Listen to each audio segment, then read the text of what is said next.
back to That's So Allegra. I'm Allegra. If you're new to my channel, please hit that subscribe button, and thank you to those who are already subscribed for sticking with me through this journey. There's so much more to come, so many plans I have for content. Like, I am ready to just sew it up, okay? In today's video, I'm going to be doing a Reformation inspired skirt, the Tamara skirt, which is super cute and simple and very easy to make. So this video really was just to inspire all the young DIYers out there who just started sewing like I did about a year ago. So just, try to remake things that you already see and you like, and it'll just help you grow and progress in your skill. So if you're interested in seeing how I made this skirt, please keep watching. For this skirt, I'm going to need a few measurements. The first measurement I'm going to need is my waist measurement. My waist after eating is 28 inches. And I'm also going to need my hip measurements, which is around the widest part of your lower body. And that's going to be 40 inches for me. So I'm going to divide both my waist and hip inches by 4. So for my waist, it's going to be 28 divided by 4, which is 7.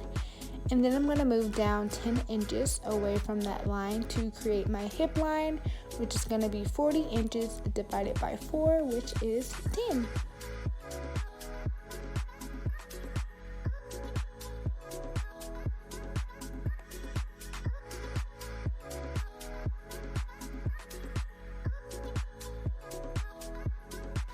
For the length of my skirt, I'm going to go with 18 inches, and once I draw that line, I'm going to go ahead and mark my hem, which is going to be 8 inches wide, and I'm going to go ahead and connect all these lines, remembering that nothing on our body is super pointy except for our fingers maybe.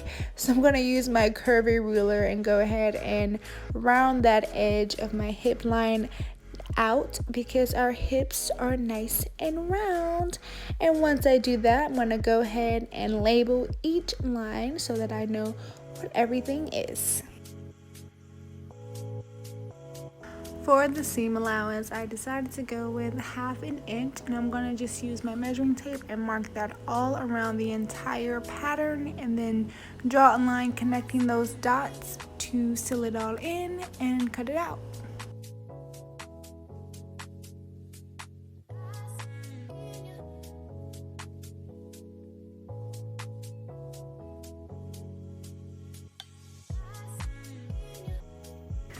The next materials you'll need is fabric of choice, pins, a rotary cutter or scissors, a seam ripper, and your pattern you just made. And I'm going to go ahead and lay my pattern on my fabric and cut it out using my washers that I got from Home Depot, which are a great help.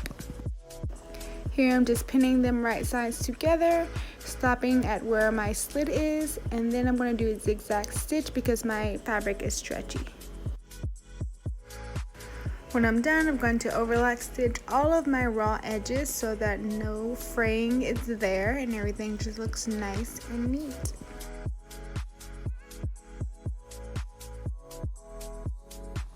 Because I have stretch fabric, I'm going to be using my twin needle to do a double twin stitch on the hem of my skirt. For the top hem, I folded over twice. I'm going to use that twin needle and do a straight stitch all the way around.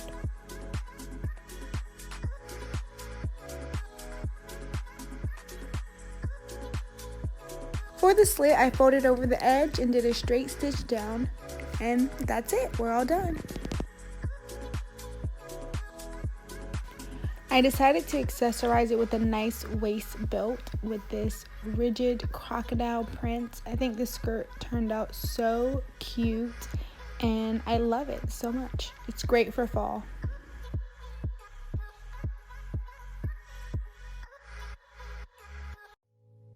Thank you Fashion Fly so much for watching this video. I hope you enjoyed it.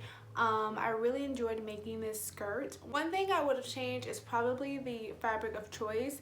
I really loved the color of my fabric, but the material was stretchy because it's like a suiting, and it was kind of difficult when it came to hemming and having to use a twin needle and hoping to not get the puckering up of it. So if you want to make this easier on yourself, do not go straight for a stretchy fabric.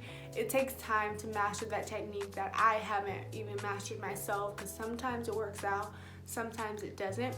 But I really wish I would have used like a satin or something, something without stretch. And mine's still cute, but I'm just, you know, being hard on myself because I'm kind of a perfectionist.